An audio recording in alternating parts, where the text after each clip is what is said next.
যুদ্ধের গোপন তথ্য নিয়ে খেলল জুয়া, ইসরায়েলি মেজরের বিরুদ্ধে মামলা। ইসরায়েলি বিমান বাহিনীর একজন রিজার্ভিস্ট মেজরের বিরুদ্ধে গত বছরের ইরান ইসরায়েল যুদ্ধের গোপন তথ্য ব্যবহার করে অনলাইন প্রেডিকশন প্ল্যাটফর্ম পলিমার্কেটে বাজি ধরার গুরুতর অভিযোগ উঠেছে। বৃহস্পতিবার তেল আবিবের একটি আদালত এই চাঞ্চল্যকর তথ্য প্রকাশ করেছে। অভিযুক্ত ওই সামরিক কর্মকর্তা এবং তার এক বেসামরিক সহযোগীর বিরুদ্ধে গত মাসে নিরাপত্তা সংক্রান্ত গুরুতর অপরাধ, ঘুষ গ্রহণ এবং বিচার কাজে বাধা দেওয়ার অভিযোগে মামলা দায়ের করা হয়। তদন্তকারীদের দাবি, 2025 সালের জুনে ইরানের উপর ইসরায়েলের 12 দিনব্যাপী বিমান হামলা শুরুর নির্দিষ্ট সময় এবং যুদ্ধ শেষ হওয়ার তারিখ নিয়ে ওই মেজর আগাম বাজি ধরেছিলেন।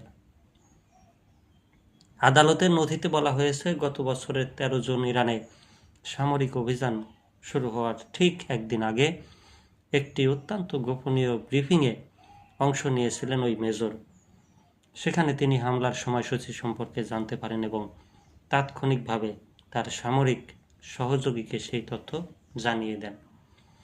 যখন ইসরায়েলি যুদ্ধবিমানগুলো ইরানের পথে রওনা হয়, তখন ওই কর্মকর্তা সংকেত দেওয়ার পর তার সহযোগী পলিমার্কেটে বাজিতে অংশ নেন।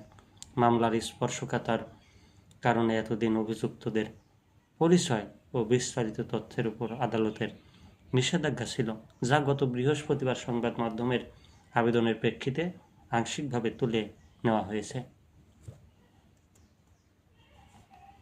বর্তমানে অভিযুক্তদের নাম ও পরিচয় জনসমক্ষে প্রকাশ না করা হলেও তাদের বিরুদ্ধে আনা অভিযোগগুলো ইসরায়েলের জাতীয় নিরাপত্তার জন্য বড় ধরনের হুমকি হিসেবে দেখা হচ্ছে।